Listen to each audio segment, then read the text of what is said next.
And you can introduce yourself, artist here, maybe from upper left, Finnur. I'm not sure if I pronounce your name properly, but... Yes, my name is Finnur Jónsson from Iceland. I have been training table tennis for 20 years, sometimes as a backup coach. Interested to know about this, learning about this. Yeah. Excellent. So Dan? I'm Dan Rothschild. I live in the Rochester, New York area, the United States. And we are just in the process of forming a chapter now of Ping Pong Parkinson's. Excellent. And Anna? Hi there, my name is Anna Sigurbjörnsdóttir, and I've also been training table tennis for a few years with Hannes as my coach, and just very happy to join you for this. Thank you. Beautiful. Hannes? Yes, hello everybody. My name is Hannes Guðrúnarsson. Don't try to pronounce my last name at home. But I've been training for at least 20 years, and I've been a coach for maybe 5 years. And last year I was coaching people with Parkinson and people with Alzheimer as well.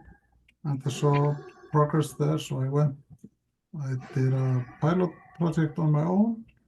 I just finished that last Tuesday, and it went well, so I'm very eager to keep on learning some practical methods and to be able to be a better coach and trainer, especially for Parkinson's. Thank you. Thank you so much. Jerry? Jerry? Hold on. Oh, he's muted. That's it. Sorry, I was trying to find the button. Jerry Houghton, my wife's Liz Houghton. Together we run a Parkinson's table tennis group in Bedford, England. It's been running since August, and it's progressing nicely. Thank you. There's somebody has a noise. I don't know who, but Andrea. Good morning. So my name is Andrea Shores. I am a manager of the Princeton Senior Resource Center, Center for Modern Aging in Princeton, New Jersey. And we are very excited about starting a program here for Ping Pong Parkinson's. This is very exciting. We don't have any programs in the area, so I think this will benefit many, many of our seniors here. Thank you. Thank you. Ed? I'm sorry, did you say me, Nanad? Yes. Okay, sorry. Ed Campbell. I'm one of the volunteer coordinators in Pleasantville, the original location. I've been helping Nanad and Art for, I believe, since 2018. Our program has grown tremendously over the years. I wasn't there last night, unfortunately, but we had 20 players with Parkinson's last night and about 11 volunteers.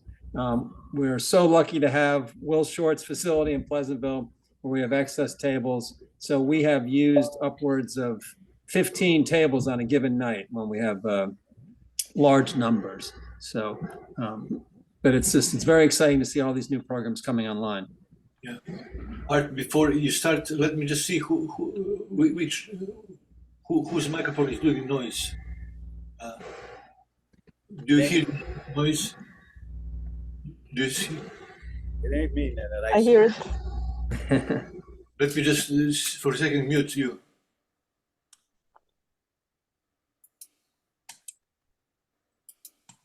Let's ask to unmute. Can you unmute yourself? Yeah, that's about technologically all I could do. Okay. So I think noise comes from you for some reason. I don't know. There's like a water. For me? Well, I don't know. Maybe there's a mouse around here, but I don't know where he is. It's not the technical mouse. So anyway. You tell me when, and I'll start. Well, let's start. Noise or no noise. Let's start. Okay, first let me introduce myself. I am Art, and I am, as Ed just said, and then Ed has introduced me, from Pleasantville, the initial chapter for Ping Pong Parkinson. First, let me apologize for coming late, because I had no idea it was going to be at this time. I thought it was at 1:30, so I'm not exactly prepared, but that's okay too. The second thing is I have to apologize for my lighting. My lighting director didn't show up, and you're going to see me only like a half a moon here, because that's the way my room is configured. I'm sorry about that. If you want to see the other half, you're going to have to pay to see my other half of my face. And the other thing is, I had no time to have my hair coiffed either, which I would have done had I known that this was going to happen at 1:30. So I apologize for both of those things. I'm glad Ed Campbell is here, because he's going to embellish on some of the things I'm going to say. Ed asked me to talk to you about what the leadership capacity is, what the managerial part of the program is all about, because you are the leaders for Ping Pong Parkinson in your own venues. The only thing is, your venues are going to be different than ours. Each place is different. I know, Andrea, that Princeton has a dedicated ping pong place. I don't know if you're going to be playing there, but that building in Princeton, I've been there. And that's a good thing, because most people who start Ping Pong Parkinson don't have dedicated places. They have gymnasiums or churches or other public buildings where they put up the tables, mobile tables. At the Westchester Table Tennis Center, we are the most fortunate of all, because number one, as Ed just said, it's big. It's the largest ping pong center in North America by square area. And Will Shorts, who owns the joint, put in the most exquisite equipment, the most valuable equipment, the best equipment. The tables that we have in the main room are double happiness tables. They're $2,500 each table. So he didn't go on the cheap. The ceilings are 22 feet high. The lighting is good. The floors have rubber on it, because the International Table Tennis Federation insists on these things. So I know that you are under a handicap in several of these venues, and you'll just have to keep that in mind as we continue to talk about what we do. We're lucky. And by the way, interrupt me at any time. I want this to be as informal as we can make it. If you have any questions or you want to say something, just interrupt me. Feel free to do that. Okay, I think what we should do is talk about safety first, because I'm going to forget to mention it, and that would be a big miss. So I'm going to talk a little bit about safety first. One of the requirements of any leadership program in Ping Pong Park, make sure you got a safe place. In the 8 years that we've been conducting Ping Pong Parks in Pleasantville, we've learned a couple of things. And one of them is that there will be some accidents. These things happen. Even if this wasn't devoted to people with Parkinson, there would be accidents with ping pong. Ping pong is not as innocuous a sport as people think. People come up with shoulder injuries, come up with knee injuries, they come up with elbow problems. It's orthopedic, but sometimes, and this is the danger as it involves people with Parkinson, they fall. Remember, people with Parkinson come in all different shapes and sizes. Some people have advanced Parkinson, some are not advanced. They're in the middle area, and some of them are just have been recently diagnosed. So you have to keep that in mind when you're dealing with this kind of a community. And what we have found out is that you have to take certain measures to prevent these dangers from how you can mitigate the problems. That's why I want to talk about this first. So let me just tell you that over the period of 8 years, we've had one guy with a hip fracture, who, by the way, was a volunteer. He did not have Parkinson's. Just interesting to note that anybody can get hurt. But we've had several people, at least 3 that I know about. Maybe Nanette or Ed can say more about this. 3 had wrist. They have what they call a Colles fracture. They falling forward, and they end up with a Colles fracture of the wrist. I'm putting my hand up. It's the wrist. It's between the hand and the arm, where the radial bone is where you have the damage if somebody falls forward. You should identify these people in advance. So this is what we do. And as leadership, you have to keep this in mind. If we have somebody really with advanced Parkinson, sometimes we will put a volunteer next to them. We have some people who are well over 80 with advanced Parkinson, and sometimes we put their helping person standing right next to them. Sometimes we'll use their walker right next to them. We ask them to lean against the table. That's another thing. By the way, the rules have changed for Parkinson ping pong players. You're allowed to use your left hand on the table. If you do that in a regular tournament, you lose the point. But the rule has been changed for people with Parkinson in the official tournaments. You can lean on the table. You can stand on the table. You can do anything you want. They don't get penalized for that in a Parkinson tournament. It's something to keep in mind. The other thing is we have occasionally needed to have people sit in a chair because they can't stand up. Their advanced Parkinson makes them so stiff or unstable that they can't stand up. We had a guy who was there yesterday, a man in his late 70s with advanced Parkinson, really stiff and slow. And he was able to hit the ball, but we had him sit down. They can play ping pong sitting down. There have been people who have played in handicap tournaments do that all the time. So these are things to keep in mind. I know Ed is going to mention this, but I'll preempt him on the one point. They have to wear good shoes. If they're unstable, at least try not to have them slip. They need to have good rubber-soled shoes. So you have to ask them. Sometimes they come with stuff that's worn out and they can slip. Most of the floors in your venues will be wood, I think, not rubber. The wood floors sometimes have a polyurethane finish or a varnish finish. It's slick. It's dangerous. So you got to be careful about that. You got to warn them about that too. And here's the other thing.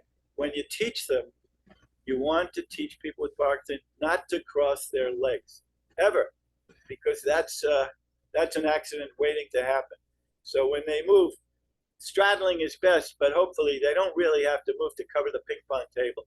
Most people can stand in a good ready position and cover backhand forehand. The table's 5 feet wide. They can cover it without a lot of movement. The danger comes when they play doubles. Ed knows this more than anything because he's one of the doubles instructors.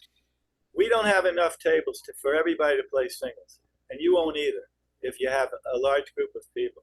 So you're going to end up having the ping pong segments, those parts of the sessions devoted to actual playing. Play doubles. The problem with doubles is that they're moving around and they can fall, and that's happened. So you think, well, no big deal. You know, they're going to move a little bit, but if they try to reach for a ball that's beyond their reach, they can fall. Ed, Nanette, you want to make any other safety notes before we move on? No, I just want to introduce Art. That what he didn't say. He's with me from day one. He's retired psychiatrist, so MD, and we are learning as we progress. We are learning. That's why I play this song. People have the power. We have the power to change our lives and lives of others by doing it, because there are no manuals for this. We invented this as a therapy, and as we are learning, as we are progressing, we are learning, and we want to hear your experience as well to know more. Yeah, good point. You just reminded me of something in that too. I just want Jerry. Yes. Can I just say we had an accident, a very accident that you're describing, with a guy who fell over at our group on Monday. Yes. Ended up in the A&E or emergency room. Right. 3 stitches across his eye that he split open. He's 65. He doesn't use a walker. He's unsteady on his feet. He falls over quite regularly. We have a concrete floor with tiles, plastic tiles. And we've told him if he insists on playing, and he insists on moving, he will not sit down to play. Right. So, and he crosses his legs. I try and tell him, but he moves in and out of the table, and that's where the problems start. It usually ends up on his backside. This time he fell on his face. Jerry, let me tell you, you can identify some of these people in advance because they have dyskinesia. I think everybody knows what dyskinesia is. And he's one of them. Okay, so identifying those people in advance before the session is a good thing to know, because you can assign, if you have a volunteer cadre, if you have some core volunteer members, you can, or even the spouse. He's a big guy. You can have them stand by close to them, and you can also instruct them to lean on the table too. But if they're really dyskinetic, it's tough. It's tough. Yeah. Those people, they want to play, they want to have fun, so it's very difficult to dissuade them from their thing, and it's not their fault. They can't help it. It's involuntary. A lot of these folks. But we've told him in future he wears a soft, what we call a scrum cap from rugby. So it's a soft helmet. It's a good idea. That's all we can try and do to mitigate any injuries. So you reminded me of something too. If you do have an accident such as that, a fall, and remember, people with Parkinson's fall, especially if they're older. Let them stay remaining on the floor until you do a quick evaluation. You don't have to be a medical physician. Yeah. No, which is what we did. You're worried about spinal injury, and you're worried if somebody hit their head. Just talk to them, see if they're responsive, and see if they're hurting. If you're in doubt, make them stay on the floor and let the medics, when they come, let them pick the guy up in a stable way so that they don't do any further damage. So this is a big thing. Should have a first aid kit for splints, but beyond that, you're not going to need much. You know, if somebody bleeds, you can put on some bandages and things like that before you call for help. But the idea is you should be at the ready. You may have to call EMS. In the United States we call it the emergency medical service. It's a little different than you, Jerry, but it's the same idea. You may have to call for help. Hannes has the question. Hannes. Yes, excuse me. Dyskinesia, I'm not familiar with it. Dyskinesia these are involuntary quick movements that people with Parkinson have, and they're jerking movements. You'll notice that when you see people, it's a little different from the slow writhing movements of somebody who has dystonia. These are medical terms, but they're slightly different. But dyskinesia, you'll see it in some of the people who play ping pong. It's jerky movements, and they're uncontrolled usually, and it could happen especially when they're off meds. Okay, remember, people are on meds. They look okay, but you may not see them when they're off meds, and that's when these symptoms emerge, and that's problematic when they're starting to play ping pong too. It'll affect the way they play. Art, it will be good to go through chronologically what we do from first minute. I agree with you, Nana. I just want to make sure we got the safety issue. That's important. Yeah. Okay, and don't forget, Ed, interrupt me at any time if you want to embellish. Okay, so the first thing we do, and this is what leadership is involved in. You have to organize the sessions. You have to start the sessions at the right time. We've been around for 8 years. We started with an hour session. We found out that was not adequate, so we increased it to an hour and a half. And I'll tell you this from the outset.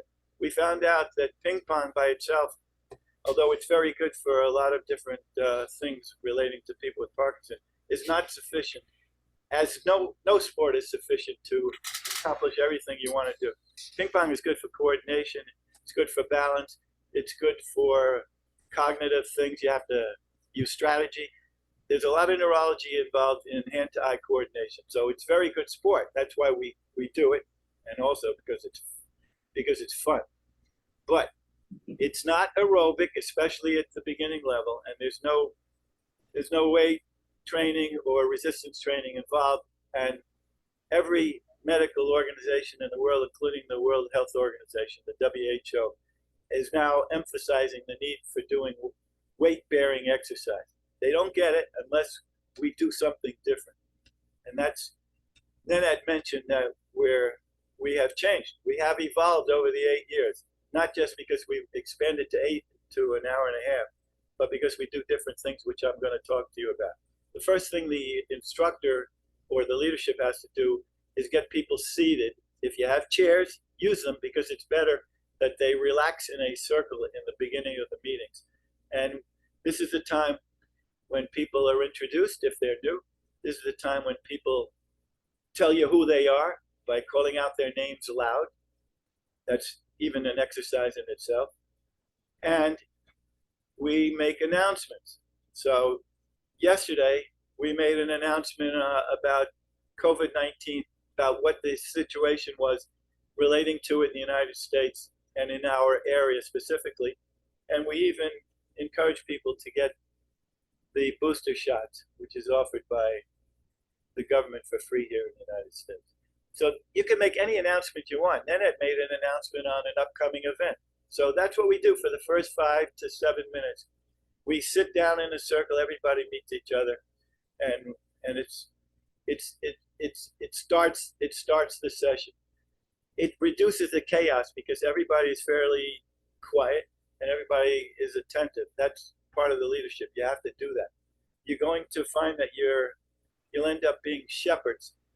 You don't need a cattle prod, but you may need to sometimes use a whistle or even a megaphone to get everybody's attention, because there are some people who are going to be who just don't cooperate, whether they have Parkinson's or not. That's just human nature. So you got to be a little stern, a taskmaster, if you don't mind me saying that. After we do that, yeah, let me just interrupt. First word is, this is session number. And we number the session, each number, so that we know how many sessions we have. Yeah, I always have to add. Ed keeps track of these numbers, and we tell them this is session number. Ed, what are we up to? 309, 310, whatever it is. 307. Well, whatever. So Yeah. the only time we were out in the 8 years, by the way, was during COVID. We were out for a couple of months during COVID. So we've never missed a session. And that's another thing, if you don't mind me saying. You need backup. You need volunteer backup in case people don't show up. Okay, that's why we haven't missed a session. Okay, the second thing we do, and I would encourage this for everybody, we do an exercise program. It's kind of stretching, but it's more than stretching. We have a pro. We're lucky, and we have the means to do that. We have a pro who does an exercise, calisthenics actually, and it's a mixture. It's a little yoga, sometimes a little Tai Chi mixed in there. It's stretching, it's aerobic. They may do jumping jacks. Not everybody with Parkinson can do jumping jacks, but they do the best they can. It's got a little bit of everything in there.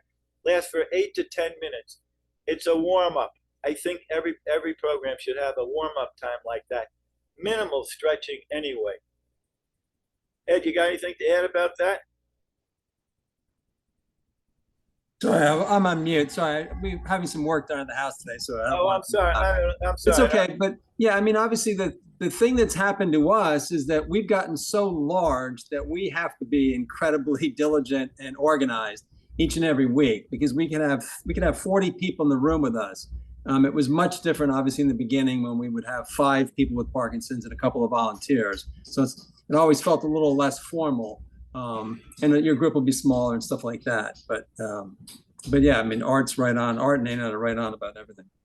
I was going to say, thanks for reminding me. At one point, I think the most we ever had was like 46 people at one time. Yeah. So when you do the exercise, we have a big room. We're really lucky to have that. They get in a really big circle. There's plenty of space between each person, and they do the exercise following our leader, who, by the way, accompanies this exercise session with music. Music is a good idea for people with Parkinson, regardless of how you use it. Music is a good idea. Okay, the second thing we do after that is, and this is why Ed is the most important guy in the room at the time, we make it, we're now ready for the ping pong session, which lasts for about 45 minutes. This is why people come to Ping Pong Parkinson. They come to play ping pong and have fun. And the idea is to make sure that it has the fun part of in it. If it's not fun, it's not good for them and they won't show up. So, and the reason why Ed is the most important guy in the room is because he has put the names of everybody who's entered the room so far from the get-go, and he makes all of the assignments. You're going to need, each of you, are going to need a person like that. They make the assignments, whether it's singles, whether it's to get instruction from volunteer instructors. We're lucky to have 3 minimally every time, good instructors. And basically, it's going to be doubles and singles and all of the tables and everything. Ed takes care of all of that. So that segment is 45 minutes. They are assigned according to their skill levels. Ed, I'm going to let you tell them exactly how you do this, because this may be one of the most important things that they're going to have to do. But let me interrupt. Before that is demonstration. You forgot about demonstration. Yeah, you're right. So, You have to excuse my dementia, but I'm sorry. I forget things. I have to check my wallet to see what my name is. I'm sorry about that. Okay, here's the thing. After the exercise program, we do a 5-minute instructional period. I'm tapped to do that, but you can get anybody to do that. A guy who's a good ping pong instructor can do that. There are really only 4 strokes in ping pong. There's a backhand, forehand, there's a topspin and underspin. But the other stuff, you have to make it up. I make a lot of stuff up. My sister said I make up everything, but that's not true. I only make up 90% of the stuff I say is made up. The rest of it, forget about. So here's the thing. You can teach them to serve. You can teach them how to push the ball, how to chop the ball. You can teach them the rules of ping pong. You teach them about the equipment. You can do anything you want during this 5-minute segment, but they should learn about ping pong. They learn about the people who played in the United States, who Ma Long is, and all the fancy words that are associated with ping pong. We even taught them what Cho Li is, the people who scream Cho Li when they play in the tournament. We teach them so that they get familiar with the vernacular of ping pong, because they have become ping pong players in themselves. So they have to know the rules and all of the things that are related to ping pong. So we do that for 5 minutes, and we have a demonstration. We have one of the instructors come show how to hit a backhand underspin ball. I'll say this as an aside. Not everybody can do everything, but here's the point that you should think about with all the people who attend your programs. If it's easy, it's no good. You cannot take the status quo and accept it. You got to keep pushing people forward. Why? Because in order to make dopamine, you need new connections, and new connections require challenges. If it's easy, it's no good. It's got to be a little bit difficult. And just because they can hit a ball flat with a backhand and punch it back to you, that's okay for the guy starting out for the first couple of sessions. But it's not okay for a guy who's been there for a year, no matter what his level of Parkinson is. Some of these people who are 85 years old, they can hit the ball 25 times across the net when they learn how to do different things. So you must try to enforce this idea of challenge. It has to be difficult in order to make dopamine. That's what, if you think about it, the mission of Ping Pong Parkinson all over the world is to produce dopamine. To have fun while you're doing it is a good thing, but dopamine is really why we're there. So that segment takes about 5 minutes. After that, as I said, Ed would make all of the assignments. Following the 45 minutes of playing ping pong, you have to gather them up and put them, please, Dan, go ahead. I'm sorry, I was curious to hear what Ed had to say about making the assignments, what type of people you connect with others and so forth. So the thing is that we, as I mentioned before, we've grown so large that we actually have 4 levels of players right now. And hopefully you're not hearing the noise in the background. So we've in the beginning, if you've got 4 or 5 players, it's obviously going to be much simpler.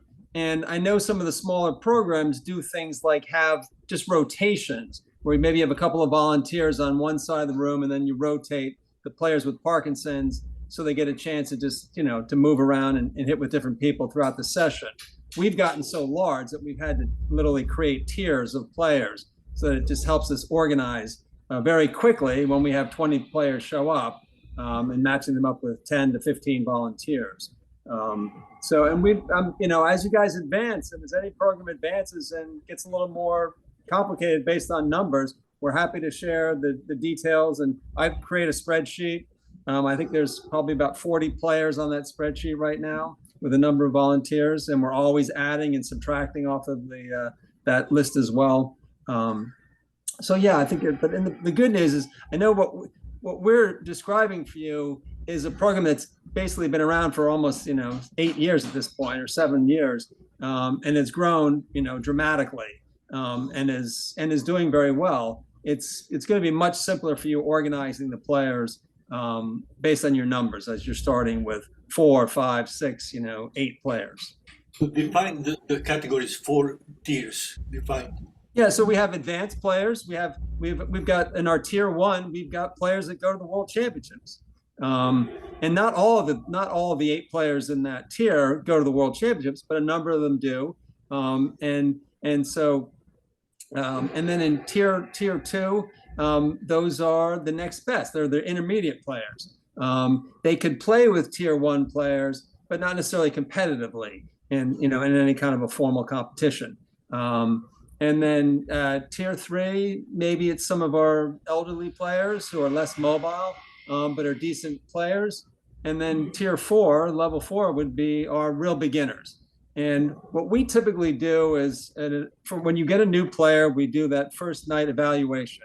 And luckily, we've got Art, who's available to help with that first evaluation and with some real basic instruction to that player that maybe hasn't played in 40 years. They played when they were a teenager or something and haven't played since. But we've also seen players advance. We've had players go from the intermediate stage to advance, and we've had players go from the 3rd tier into the 2nd tier.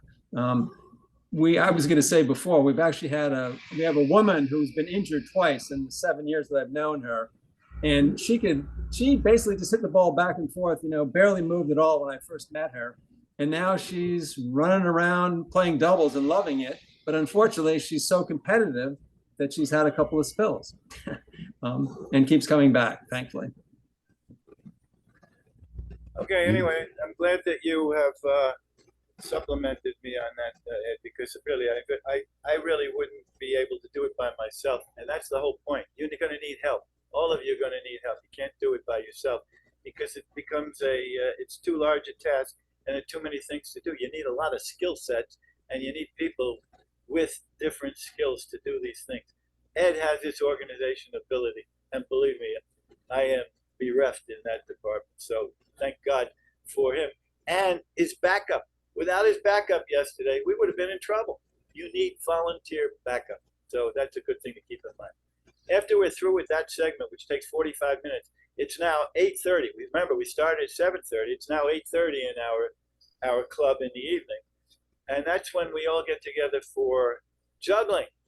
Juggling is one of the things that we've tried out. We tried a lot of different things. We even tried dancing a couple of times. We tried crazy things, including theatrical improvisation, believe it or not. We tried rope tying because it's good for manipulation with hands, and there is a cognitive component on that. Remember, dual tasking in Parkinson is a good thing. Anyway, we tried a lot of things. So juggling is one of the things we came up with. Why? Because it's hard, and because it involves a lot of hand-to-eye coordination and a lot of neurology. Those objects are moving around. We don't use chainsaws, and we don't use lighted candles or anything. We're not using torches or anything like that. So it's not that dangerous. In fact, one guy who has helped us out uses scarves. Actually juggling scarves because it's slow. It was a good idea, but he doesn't come all the time, so we don't always have scarves. We end up using tennis balls and sacks, S-A-C-K-S, sacks, little 3-inch sacks. They have their choice, depends on how big your hand is. So we do the juggling for 15 minutes. Everybody can learn how to do the main juggling trick, which is a 3-ball cascade. If you do it one time, it's called the flash. Even people with Parkinson. Nenad Bach, who I see in the corner, is an excellent juggler. He didn't know how to juggle when we started, but he takes his juggling stuff with him on every vacation, wherever he goes, and he does it every day, with even without a regular group, because it's good. It's very good exercise. So we would encourage everybody to do the juggling. Even on an airplane, when I have a 17-hour flight, I juggle at least 3 hours. It's good. And remember this, it's hard. That's why it's good. And after they get good at it, the pride of being able to do a 3-ball cascade, they pass it on to their grandkids. This is like teaching somebody how to use a bike. You know what I mean? It's a good thing. It's a good thing. All right. So we do that for 15 minutes. And once again, you need someone who can teach that, and you need a backup for that. We had 2 jugglers, plus Ed and other people. If they're not there, you're going to need someone who can take over. And this is when Nanette is right. You may have to use somebody with Parkinson to be a leader. It's a good idea, actually, to choose somebody with Parkinson to do some of these leadership things. So you want to appoint people to help you. And if you don't have the volunteers from the big room like we have in the big club, then you might have to recruit people from among people with Parkinson themselves to teach other people with Parkinson. That's actually a good idea. The last segment is the last 15 minutes. It's now 8:45. And this is my favorite segment. It's a kumbaya moment. I don't know if other people from other parts of the world know what kumbaya is. It's a slang word in the United States. Kumbaya means it's a real intimate social gathering where people can feel good about their person sitting next to them. It's like a campfire, and you're singing a song, which is what we do, by the way. We actually sing. We get in a circle, but before we start singing, we have a leader. In this case, it's a person we've appointed who has Parkinson, who leads facial exercises. He goes through a routine whereby for about 3 minutes, he runs through facial exercises. As you all know, I'm sure you all know, a lot of people with Parkinson have what they call masked faces. They have what they call in psychiatry a flat affect. And facial exercises are important for people with Parkinson because people sometimes get the wrong idea when they look at somebody, and they might think they're angry or sad or depressed, and it's only because the person with Parkinson can't express themselves using facial muscles. So that's one of the reasons why we do this. So we do that, and then we're into vocal exercises prior to singing. The vocal exercises also take about 3 to 4 minutes, and we do slides. We start with, hey, we hold it for 5 seconds. We do a whole bunch of notes like that so that they get to really use their vocal cords. Then we do the song. The song is in front of them because we give them the lyrics on a sheet of paper. Everybody has their own sheet. They don't have to share it. We have enough. We have somebody who prints them out every week. We have the song. The song is chosen by a person or a musicology committee, whatever you want to do. And it should be, if you do this, and I would encourage you to do this because this really cements the whole session. I would suggest you have an uplifting song or a song where they can vocalize by using words and phrases that make them almost shout it out. So you don't want any soft song. It doesn't have to be a beautiful song, but it has to be a song that emphasizes vocal cords. So we do that. Yesterday it was a Linda Ronstadt song, "You're No Good," and we kept screaming out, "You're no good, you're no good, you're no good, you're no damn good," you know, that kind of song. It's actually a good song for people with Parkinson. And you know, they have fun doing that. And when they leave, they're in it's like leaving church. They're in a joyful state because we leave them laughing, or hopefully. And by the way, before I forget this, you can come in as a leader. And as far as the facial exercise, make a joke. You can make a ping pong joke, and it doesn't have to be funny, but you tell them, it doesn't matter whether you think it's funny or not. You have to laugh raucously. You have to laugh way out loud after I tell the joke.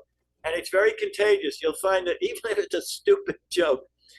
So a guy comes to a doctor and he says, doctor, my arm aches in 3 places.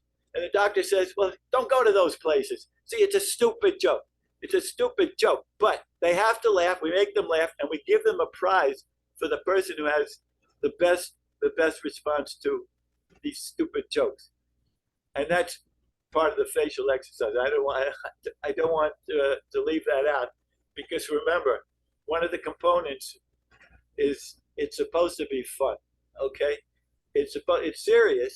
Dopamine is serious, but the whole thing should also be accompanied by fun. That's basically it. At 9 o'clock, we don't kick them out. If they want to stay, they can have a free period of playing ping pong on their own. So we have an hour and a half of regular scheduled activities, and if they want to play more, it's up to them. We don't charge them any more money. As you could hear, we had a lot of comedy there. As you can hear Art talking. Yeah. It's people love. People are coming back because they love being there. They love other people. Yeah. We're not embarrassed because we shake or we are different. You know, people are accepted as the safe zone for us. We feel comfortable, and also it's beneficial to us. People who couldn't walk can walk. People who couldn't talk are talking now. So it's not just our illusion. By the way, I have a great news today. Just briefly to share, we finally contacted. I created an informal group, Cured by 2027 or sooner. So we have a woman from Manchester who could smell Parkinson 10 years ahead of the symptoms. Her name is Joy Milne.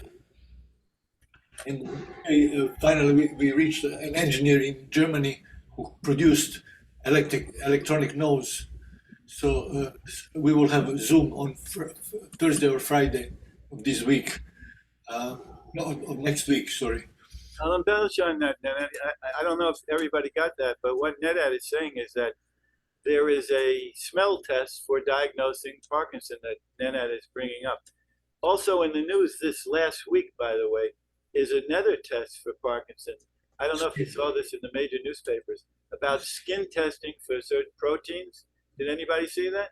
They have now determined that you can make a more precise diagnosis by actually getting a skin sample and testing it to see whether they have this protein that's found in alpha-synuclein, if that's found in Parkinson. So these are good developments. So anybody has a question? First of all, we are thrilled to have Reykjavik, Iceland people here. We are thrilled about it. So, and here we have from Manchester, from England, from Princeton, New Jersey, from upstate New York, and it's great. We have a April 4th is 1 year celebration of Guyana in South America. So it's all over the world.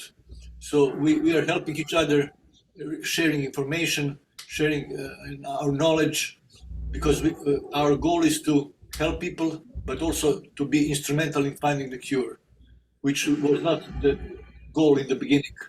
In the beginning, we had 3 goals: to help as many people as possible right now, not in 2 weeks, now, today.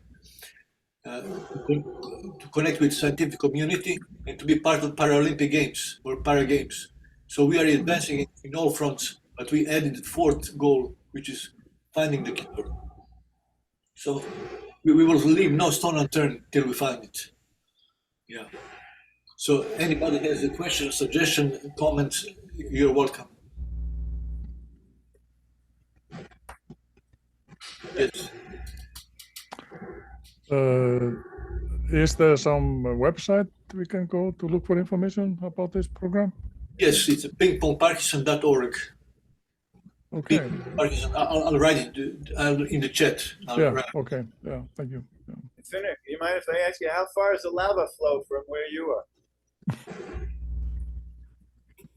It's about, It's not too close. I can see it from my living room window, but it's about 40 kilometers away, so we're safe. Yeah. Well, you got free heat anyway. You got free heat. Yes, we have it under control. Yeah, in Iceland. That's good. That's good. All right, Nanette, if anybody doesn't have anything more, I guess we can adjourn. Yeah. That's one question. It's been great to get this, get to hear how you organize the exercises or the practice for 1.5 hours. I had a group of 4 to 6 people who with Parkinson, and I found that 1 hour was perhaps enough. But as I see it, it is possible to just get more diverse exercise. Then I could prolong the time. Yeah, it's a good question. We started out, as I said, with an hour. We had to make it an hour and a half. An hour and a half sometimes isn't enough either. But the attention span for most people that's about as long as you want to do it. As far as the exercise, though, we have tried different kinds of exercise, including Tai Chi, Qigong, yoga. We've tried to incorporate all of these things into the exercise program. We leave it up to the exercise person now, who does it even with weights. He actually uses weights in his exercise, so that it encompasses all of these things. Sometimes you want to get somebody who has a specialty in one area, and we've had people come in who've led us in Tai Chi, for example. They know Qigong too, but they've come in. You can do it any way you want, but it's a good idea to get a stretching exercise, a warm-up in the beginning. Ed, do you have anything to add about that? No, not really. I mean, I think, you have to forgive me. It's been years since we had small groups, which you all will have in the beginning. And I'm just trying to remember some of the stuff that we did as we've advanced. I mean, our program has changed, as we've said, dramatically over the last 7 years because of its size. But I can kind of remember doing things in the beginning years when we had small groups. And you can always introduce new stuff. The beauty of ping pong, it's not like playing tennis or something like that. It's just with a small table, there's different things you can do.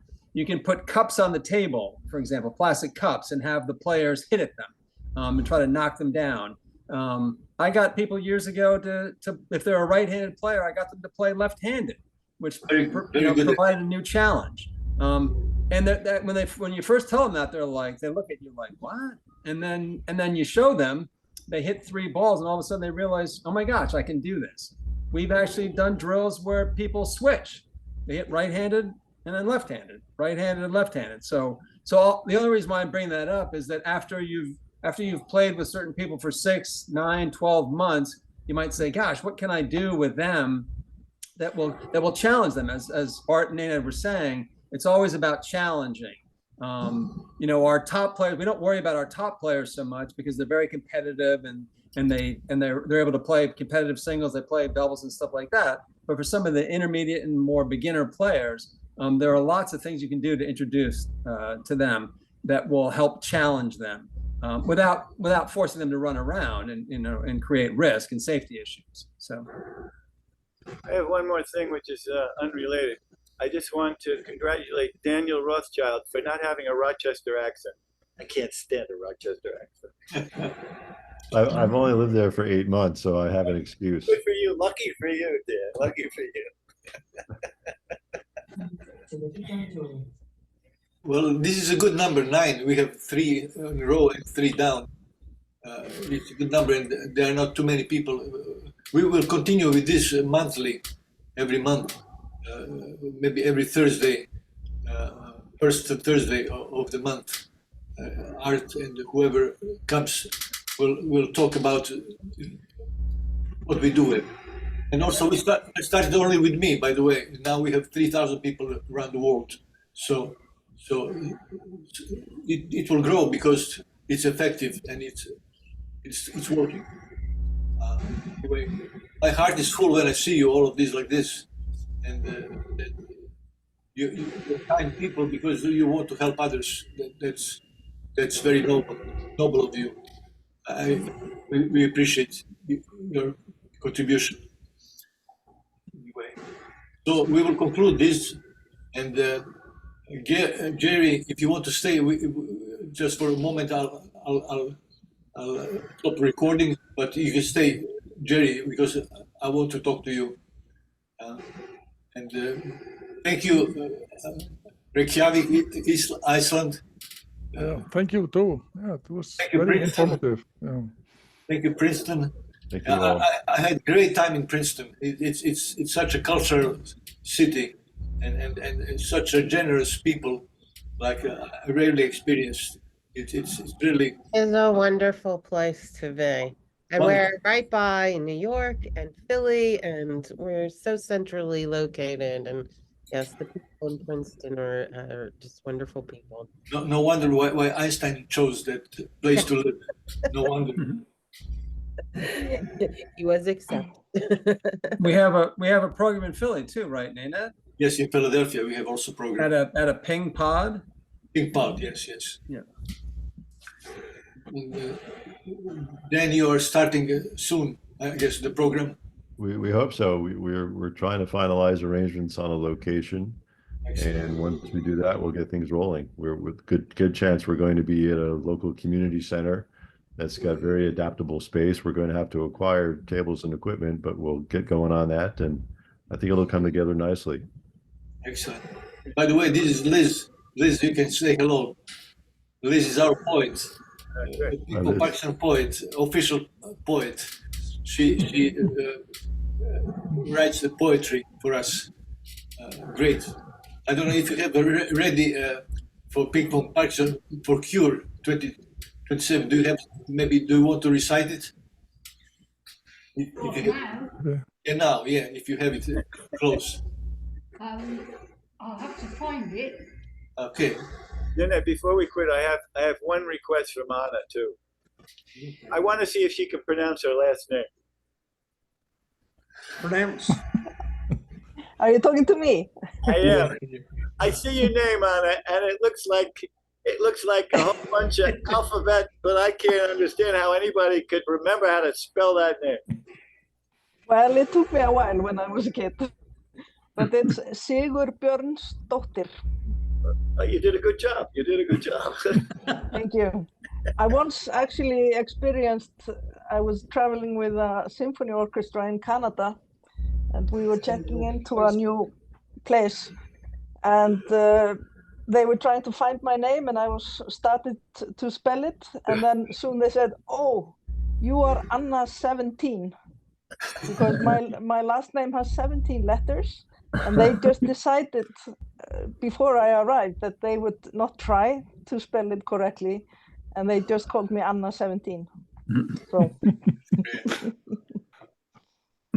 Also, Hannes is a musician, as far as I know. Yeah.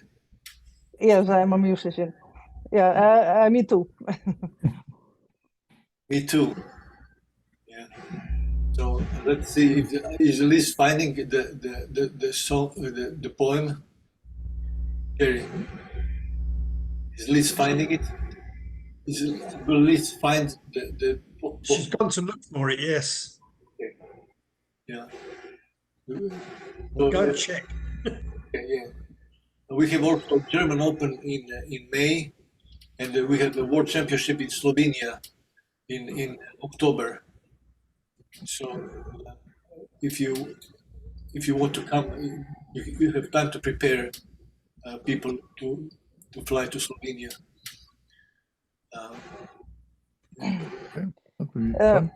Can I ask one question?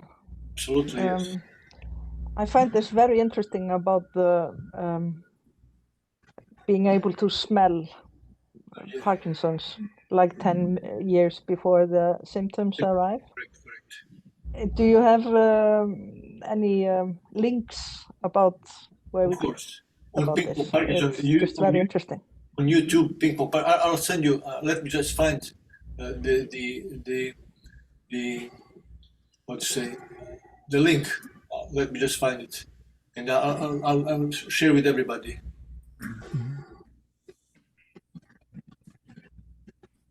Thank you. I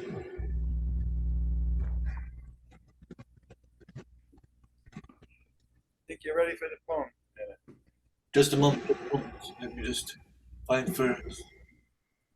Just find. Are you ready? Just a moment. Just a moment.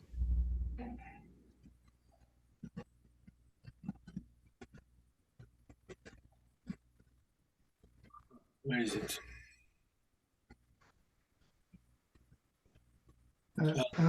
Let's have it. Let's first hear the song, the poem, and then I'll find it for you. Okay. Yes. 3-year hunt. Look not only where you've looked before, but turn over every stone. Start again from the beginning. Consider everything you've ever known. It may be lurking around a corner, or left forgotten in a dusty drawer. A scribble on the back of an envelope may be the clue to so much more. We must use all our intelligence, artificial, emotional, and spiritual too. We will employ the utmost dedication.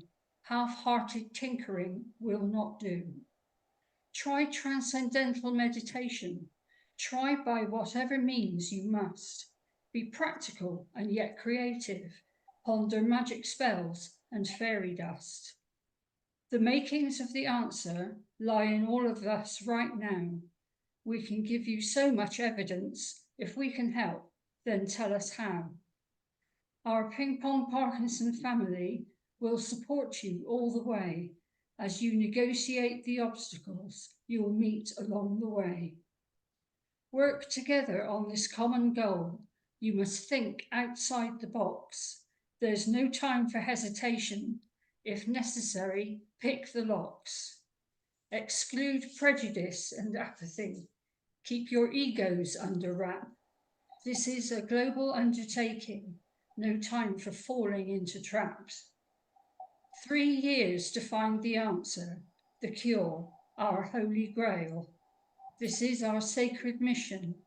My friends, we must not fail. Today the countdown has begun. We're now all chasing time. 2027 is not far down the line. As we accept this challenge and we make our heartfelt vow, the hunt for the cure to Parkinson starts right here, right now. Great. Thank you. Thank you. Yeah, thank you Very very good. much. Yeah. Thank you. So let me just find it quickly, or let me just, if I can, I need to, I don't know how to do that. Let me just, you can talk among yourselves just for a second. Well, it was a pleasure, everybody. Thank you so much. Yes, And absolutely. I have many people coming in now for programs, so I do have to say goodbye and Yeah. thank you again and look forward to speaking to you again. Thank you. Okay, bye. Thank you. Thank you. Thank you. Bye-bye. Let me just find it for a second. That's all. Just fine. How do I do this? Here it is.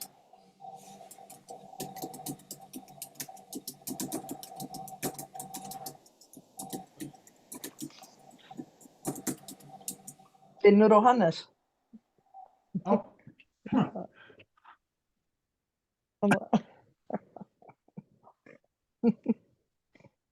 Yes. Hello. I did at the last session I had this Tuesday I did doubles with well, they were beginners. We were just playing like as if they were in a wheelchair. In terms of what we do, Here we go. No. I found it. Let me just copy. Here we go. Just a moment. We had the same Zoom session as we have now. Okay. Let's go back to Zoom and type a message. So if you can check, Anna, Yeah. whether you can open it. Um, In the chat, and I'll quickly share this with you. Yeah, the link works for me. Yeah. Okay. Yeah. yes, it works. Okay. Working. Great. Okay. So anyway, thank you all, and we will continue this conversation. You're welcome to join every month. Maybe we won't give you too many new things, but we can discuss it, and you can share with others freely, and we'll post this Zoom for others to see. Yeah. So Thank you. Yeah. Thank you for the invitation and Yeah. all the best. The best. positive. Meet everybody. Thank you Yeah. very much. Thank Thank you. you. Yeah. Bye-bye. Bye bye. Bye-bye. Stop recording.